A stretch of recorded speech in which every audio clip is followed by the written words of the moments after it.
Assalamualaikum warahmatullahi wabarakatuh. Shalom, Om Swastiastu, Namo Buddhaya, salam kebajikan. Perkenalkan, nama saya Amalia Syifa Agustina, SHMKN. Saya adalah dosen tetap program studi Teknik Informatika, Fakultas Teknik dan Ilmu Komputer, Universitas Indah Prasta, PGRI. Saat ini saya menjabat jabatan fungsional akademik sebagai lektor. Saya menyelesaikan pendidikan S1 Ilmu Hukum dan S2 Magister Kenoteratan di Universitas Indonesia. Saya sedang menyusun pernyataan diri dosen dalam unjuk kerja Tridharma Perguruan Tinggi PDD-UKT-PT dalam bidang pengajaran sebagai prasyarat sertifikasi dosen 2025. Mata kuliah yang saya ampu sesuai bidang keilmuan saya yaitu mata kuliah kewarganegaraan dengan kode PK43G203 berbobot 2 SKS. Mata kuliah kewarganegaraan merupakan mata kuliah wajib pada semester 2. Perkuliahan ini dilakukan dengan 18 kali pertemuan, di mana 16 pertemuan pengajaran dan 2 pertemuan UTS dan UAS. Mode pembelajaran pada mata kuliah ini adalah hybrid learning, di mana 6 pertemuan dilakukan secara tatap muka atau offline atau luring, dan 10 pertemuan dilakukan secara tatap maya atau online atau daring. Mata kuliah kewarganegaraan merupakan pendidikan yang mengajarkan akan pentingnya nilai-nilai dari hak dan kewajiban suatu warga negara dengan tujuan supaya setiap hal-hal yang dikerjakan bisa sesuai dengan tujuan dan juga cita-cita bangsa serta tidak melenceng dari apa yang diharapkan. Capaian pembelajaran mata kuliah adalah materi pembelajaran mata kuliah ini yaitu 1. Menelusuri konsep ketahanan nasional, 2. Menelusuri konsep bela negara, 3. Wajah ketahanan nasional Indonesia, 4. Dimensi dan ketahanan nasional berlapis, 5. Bela negara sebagai upaya mewujudkan ketahanan nasional, 6. Wawasan Nusantara, geopolitik dan geostrategi bangsa, 7. Pendidikan karakter berbasis Pancasila, 8. Pencegahan kekerasan seksual, 9. Mengidentifikasi masalah dalam proyek citizen, 10. Mengklarifikasi pokok-pokok utama yang telah mahasiswa kerjakan, 11. Mengidentifikasi berbagai permasalahan dalam tindak pidana korupsi, 12. Merefleksikan pengalaman belajar. Mata kuliah ini menggunakan proses pengajaran yaitu DII, Delivery, Interaction, and Assessment. Delivery, penyampaian materi dan RPS melalui media pembelajaran menggunakan perangkat lunak seperti LMS Unindra, Sika, WhatsApp Group, Gmail, Gmeet, Zoom, video YouTube, Quizy, dan perangkat kelas yaitu LCD proyektor, whiteboard, modul atau pedoman, buku, dan laptop. Interaction, antara dosen dan mahasiswa dilakukan interaksi dua arah dengan metode pembelajaran synchronous learning, yaitu ruangan kelas tatap muka atau virtual maya, seperti pemaparan materi, ceramah, diskusi. Lalu kolaboratif asynchronous learning, yaitu chat forum, forum diskusi. Lalu self-directed asynchronous learning, yaitu video simulasi, slide presentasi, dan e-book. Assessment, penilaian dilakukan yaitu pada ujian tengah semester, ujian akhir semester, dan tugas baik yang dikerjakan secara kelompok maupun individu dengan bobot komponen penilaian yaitu ujian setengah semester 30%, ujian akhir semester 50%, dan tugas kelompok dan individu berupa paper presentasi sebanyak 20%. Referensi pembelajaran yaitu peraturan perundang-undangan, buku modul pembelajaran kewarganegaraan, materi dari Lemhanas RI, materi dari Satgas PPKS. Berikut adalah video proses pembelajaran pada pertemuan ke-9 dengan materi perkuliahan penegakan hukum berkeadilan.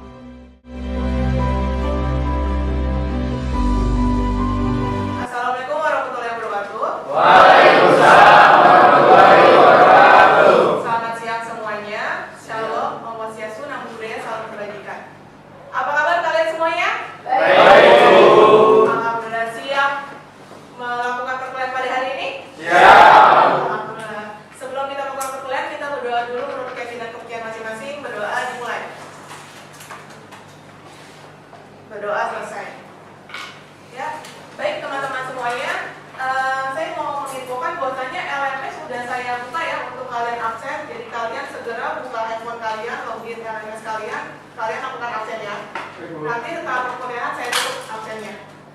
Ya, lalu saya juga sudah menginfokan ke WhatsApp group kemarin bahwasanya kalian sudah langsung duduk per kelompok ya. Jadi nanti pada hari ini kita akan ada diskusi kelompok. Jadi nanti biar kalian gak usah pindah-pindah lagi depan dulu. Ya, sebelum masuk ke materi, ya saya ingin memulai sedikit pertemuan kalian kemarin ya terkait ujian tengah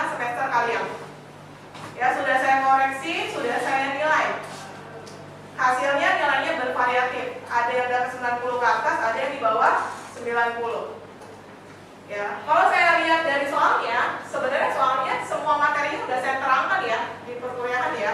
Hanya saja mungkin kalian tidak menjawab sesuai dengan apa yang dipertanyakan. Misalnya, yang ditanya adalah kalian suruh menganalisa, tetapi yang kalian lakukan apa? Malah menyebutkan. Padahal yang namanya menganalisa, kalian jelaskan dulu duduk perkaranya seperti apa. Ya, lalu kalian jelaskan juga apa yang dilanggar, pelakunya siapa, baru masukkan analisa kalian, baru masukkan kesimpulan kalian seperti itu. Ya, jadi menganalisa itu ibaratnya kalian menjawab pertanyaan dari 5W 1H. What, who, where, when, why, and how. Ya, jadi saya harap teman-teman ketika ujian akhir semester nanti kalian bisa memaksimalkan semuanya ya. Baik, sampai sini apa ada yang mau ditanyakan terkait UTS? Silakan. Ditanya Ya, dengan Mas siapa? dengan Aditya Oke, silakan Mas. terkait ujian tengah semester kemarin, boleh kita tahu nilai kami? Oke, baik ya. Jadi kalau untuk nilai nanti kalian bisa jawab saya akan kasih tahu. Tetapi mungkin di kelas ini saya akan umumkan yang dapat nilai 90 ke atas saja ya. Oke, sebentar ya. Saya harap teman-teman semuanya ketika saya mengumumkan namanya, kalian minta soal filenya dari teman kalian. Jadi kalian nanti ketika UAS kalian tahu gambaran bagaimana kalian menjawabnya dengan baik. Ya, saya umumkan. Alfi Alfadri, ada? Oke, berikan aplaus. Rama Andrian Gini, ada? Oke. Fenty Elianda. Ya, jadi jangan lupa kalian minta softwarenya dari teman-teman kalian dapat nilai 90 ke atas. Jadi maksimalkan pada saat UAS. Ya. Kayaknya pada saat saya ngomong nilai kayak kalian kurang bersemangat ya. Kita berdiri dulu ya. Kalau kalian berdiri. Terima kasih.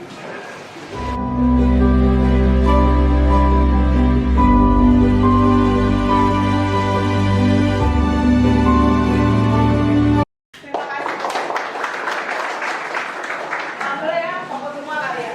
Baik teman-teman semuanya, sekarang kita akan masuk ke materi perkuliahan ke-9 pada hari ini. Materi kita adalah terkait penegakan hukum berkeadilan. Ya, ini kita sesuai LPS ya pada pertemuan ke-9 bahwasanya CPL-nya adalah siapa yang belajar kalian nanti diharapkan kalian mampu berperan sebagai warga negara yang bangga dan cinta tanah air, memiliki nasionalisme serta tanggung jawab pada negara dan bangsa, lalu mampu menaati hukum dan disiplin, mampu menginternalisasikan nilai, norma, dan etika akademik. CPNK ya, mampu menjelaskan bela negara. Sub-CPNK-nya adalah nanti kalian mampu membuat konteks kontemporer penegakan hukum yang berkeadilan. Tujuan dari pembelajaran ini adalah kalian nanti diharapkan dapat membangun ketepatan argumen tentang dinamika dan tantangan hukum yang berkeadilan di Indonesia, lalu ketepatan menguraikan tantangan penegakan hukum di Indonesia, ketepatan menganalisis kasus hukum di Indonesia. Oke, sebelum saya jelaskan materi, jika di sebuah masyarakat atau negara tidak ada yang namanya hukum, apa yang akan terjadi? Silakan yang mau menjawab. Ya, dengan bahasa siapa? Iya, silakan. Negara akan kacau dan masyarakat akan bertindak semena-mena. Oke, bagus ya jawabannya. Teplok. Ada lagi? Silakan. Ya, silakan dengan bahasa siapa? Pada Maulana, Oke, silakan Mas. tingkat kriminal yang sangat tinggi. Oke, betul. Teplok. Ada lagi? Ya, silakan. Tidak ada keadilan. Oke, betul sekali. Betul. Jawabannya sudah sangat bagus ya. Jadi kalau misalnya tidak ada namanya hukum di masyarakat atau negara, yang terjadi apa? Hukum itu kan adalah aturan. Berarti masyarakat dan negara tidak mempunyai aturan. Kalau tidak mempunyai aturan, maka akan ada tindak kriminalitas yang tinggi. Perilaku undang-undang dari masyarakat, lalu adanya kericuhan, bahkan bisa sampai mengganggu stabilitas negara. Konsep dan urgensi penegakan yang ada. Indonesia adalah negara hukum. Artinya, semua yang ada di Indonesia ini pasti berlandaskan hukum. Tidak ada yang tidak berlandaskan dengan hukum yang berlaku. Hukum tertinggi kita apa? Undang-Undang Dasar 1945. Nah, penegakan hukum ini bertujuan meningkatkan ketertiban dan kepastian hukum dalam masyarakat. Ya, sehingga masyarakat merasa bahwasanya hak-haknya dia tuh merasa terlindungi dan diberikan perlindungan oleh negara. Nah, upaya penegakan hukum ini sangat erat dengan tujuan negara. Tentunya tujuan negara yang bersifat luas. Artinya, negara tuh harus menjamin kesejahteraan masyarakat di samping keamanannya. Ya, negara memiliki kewenangan mengatur masyarakat dan perlu itu juga mensejahterakan masyarakat. Oke, terkait ini semua, di Indonesia ada namanya kekuasaan kehakiman. Kekuasaan kehakiman adalah kekuasaan negara yang merdeka untuk menyelenggarakan peradilan guna menegakkan hukum dan keadilan. Ya. Pelaku kekuasaan kehakiman ada Mahkamah Agung, Mahkamah Konstitusi, dan Komisi Yudisial. Saya akan jelaskan satu-satu ya. Nah, teman-teman, ini aturan paling tertinggi kita, Undang-Undang Dasar 1945. Mahkamah Konstitusi. Mahkamah Konstitusi ini biasanya perkara yang masuk itu adalah jika ada suatu aturan, contohnya seperti undang-undang yang tidak selaras dengan Undang-Undang Dasar 1945. Jadi kalian melakukan gugatannya ke Mahkamah Konstitusi. Ya. Lalu ada namanya Mahkamah Agung. Mahkamah Agung ini membawahi Pengadilan Negeri, Pengadilan Agama, Pengadilan Militer, dan Pengadilan Tata Usaha Negara.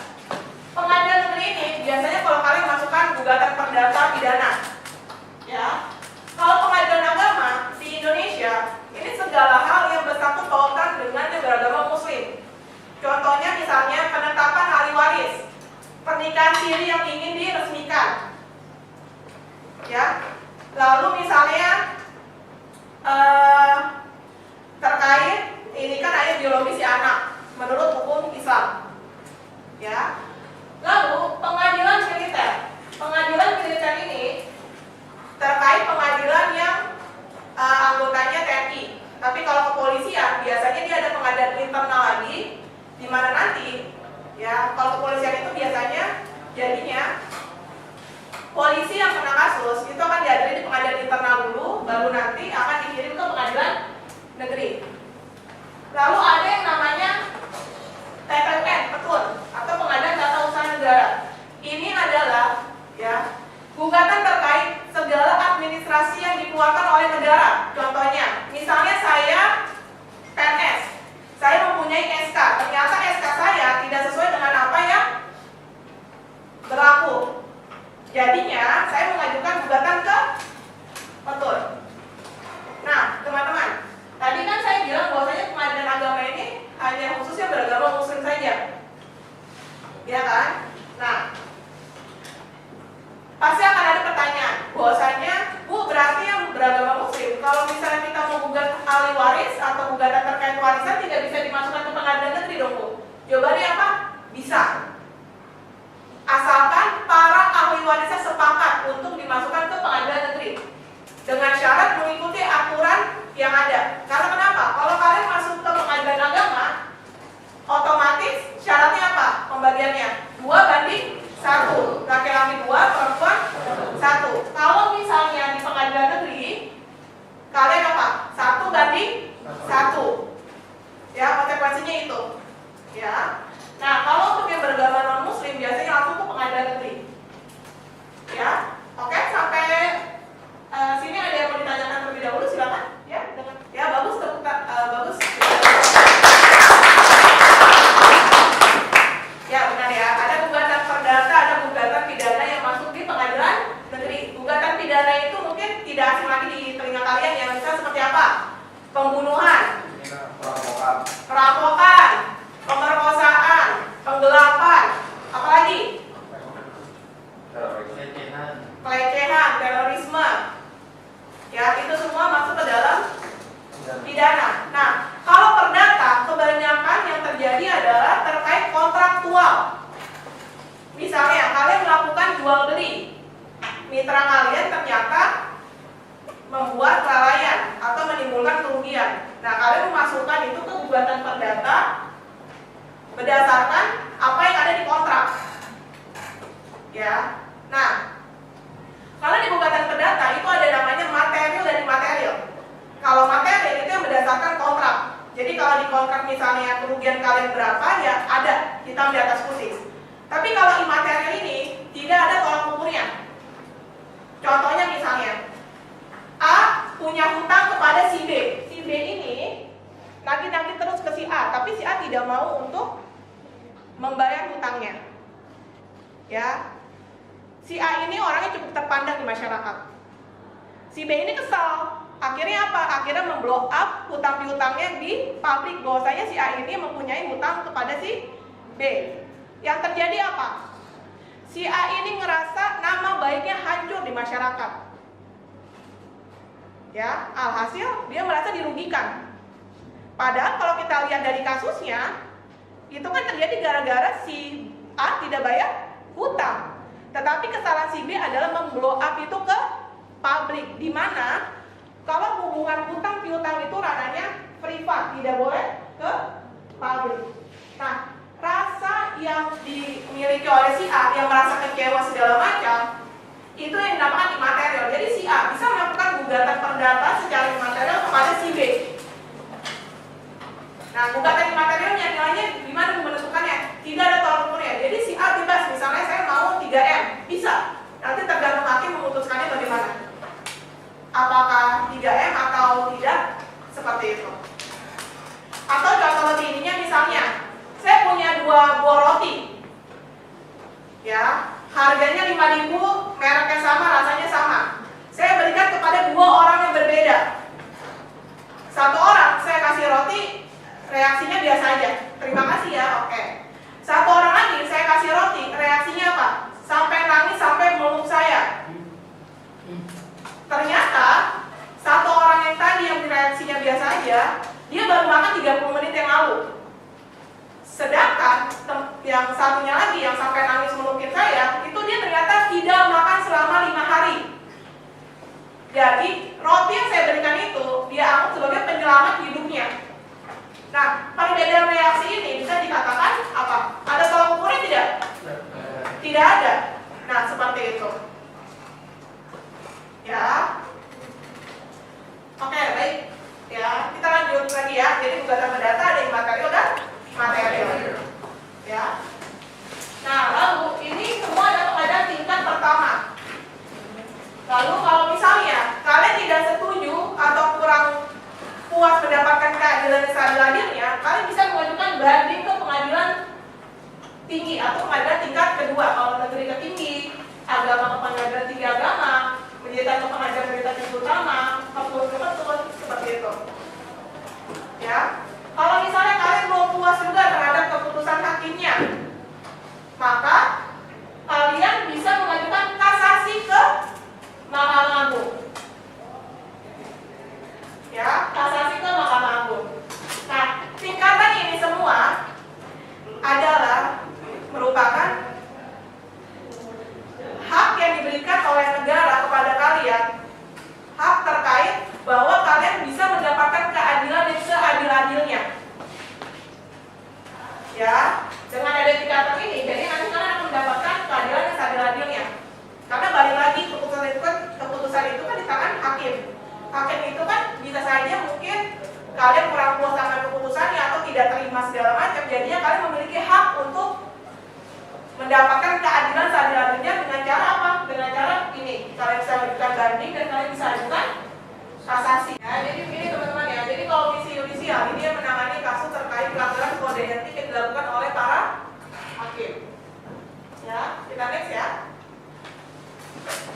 Nah, penegakan hukum yang ada di Indonesia harus memenuhi 3 unsur ini: keadilan, kemanfaatan, dan kepastian hukum. Keadilan, semua yang terlibat, aparat penegak hukum yang terlibat harus bersikap adil dan seadil-adilnya. Karena kalau masyarakat tidak mendapatkan itu, masyarakat akan kecewa. Kalau masyarakat kecewa, akhirnya apa? Masyarakat tidak akan mengikuti aturan yang ditetapkan. Dan ujung-ujungnya nanti apa? Negara terganggu stabilitasnya. Nah, lalu kemanfaatan. Tentunya terutama buat masyarakat di Indonesia. Yang ketiga adalah kepastian hukum. Ya, penegakan hukum pada hakikatnya perlindungan hukum terhadap tindakan sewenang-wenang. Dengan adanya kepastian hukum, maka kita sebagai warga negara memperoleh apa yang kita harapkan, seperti perlindungan terkait hak-hak kita, hak-hak yang seharusnya kita dapatkan dari perbuatan tidak menyenangkan siapapun itu. Ya. Baik. Nah, di sini ada lembaga aparat penegak hukum. Ada namanya kepolisian. Ya, lembaga penyidik, kejaksaan, lembaga penuntut, lalu adanya kehakiman, lembaga pemutus. Ya, kepolisian ini biasanya kalau kalian dengan tersangka dengan terdakwa, nah biasanya adanya di sini di kepolisian. Nah, kalau misalnya terdakwa biasanya adanya di kejaksaan, yang dimana nanti berkas-berkasnya siap dilimpahkan ke pengadilan. Nah, di pengadilan skemanya seperti ini. Ya, ada yang namanya hakim, jaksa, dan penasihat hukum.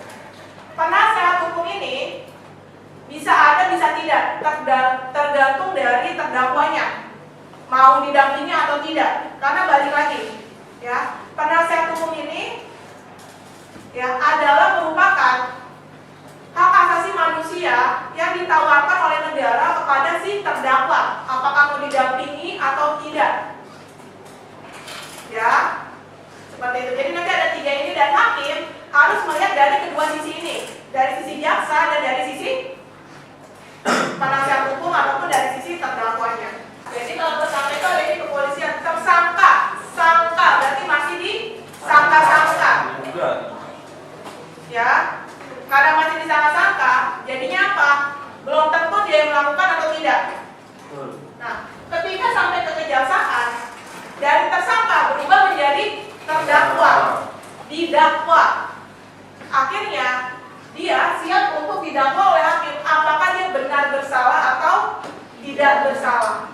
Jadi siap menerima putusan finalnya dari hakim. Itu bedanya, Mbak. Oke? Oke, teman-teman semuanya.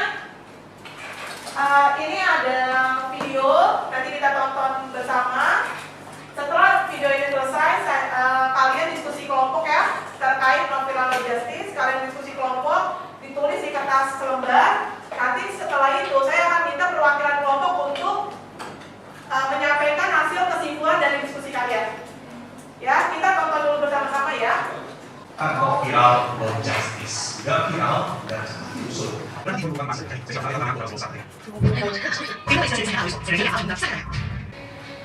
juga merupakan introspeksi bagi penegak hukum yang ada. Karena konsep non-viral justice mau tidak mau itu bisa juga menekan kaitannya penegak hukum. Tapi kembali lagi, penegak hukum harus profesional, harus mendapatkan suatu bukti akurat. Mana yang prioritas, mana tidak prioritas. Karena era sekarang, era keterbukaan, era kesempatan masyarakat dinamika tinggi, sehingga harus menguji skala prioritas. Oke, baik teman-teman semuanya, silakan kalian diskusikan secara kelompok terkait non-viral justice yang sampai saat ini masih tetap menjadi isu hangat dan diperbincangkan di masyarakat. Ya, silakan diskusi selama 30 menit ya.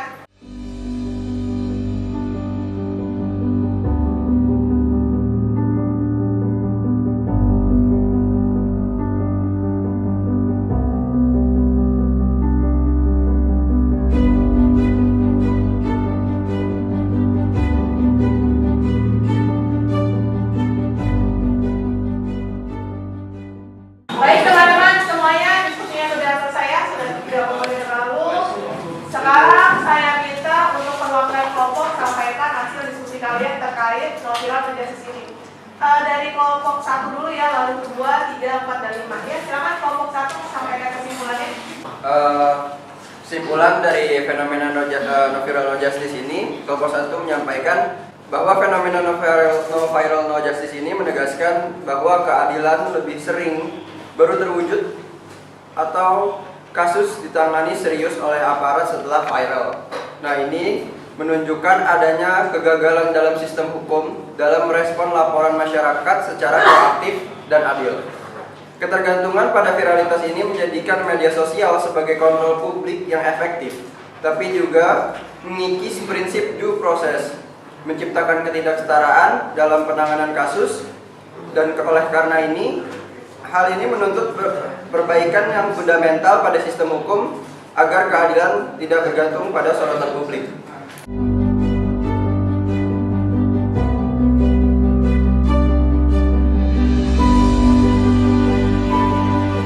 No viral, no justice. Dalam banyak kejadian, korban ketidakadilan atau pelanggaran hukum tidak mendapat laporan serius dari pihak berwenang. Akibatnya, masyarakat keadilan tidak berlaku merata dan hanya hadir bagi mereka yang kasusnya muncul ke publik.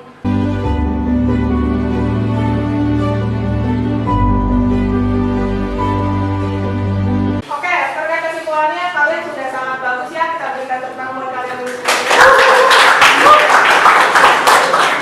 Intinya adalah no viral no justice ini ya, jangan sampai kita terlena. Karena kenapa? Keadilan itu tidak membutuhkan yang namanya suatu viral. Keadilan itu adalah hak semua warga negara mendapatkan keadilan. Ya, jadi jangan sampai nantinya masyarakat akan kecewa karena ketidakadilan, karena lambat laun yang akan merusak stabilitas negara. Ya, oke, bisa dikumpulkan ke depan untuk hasil jawabannya, hasil diskusi kalian, silakan.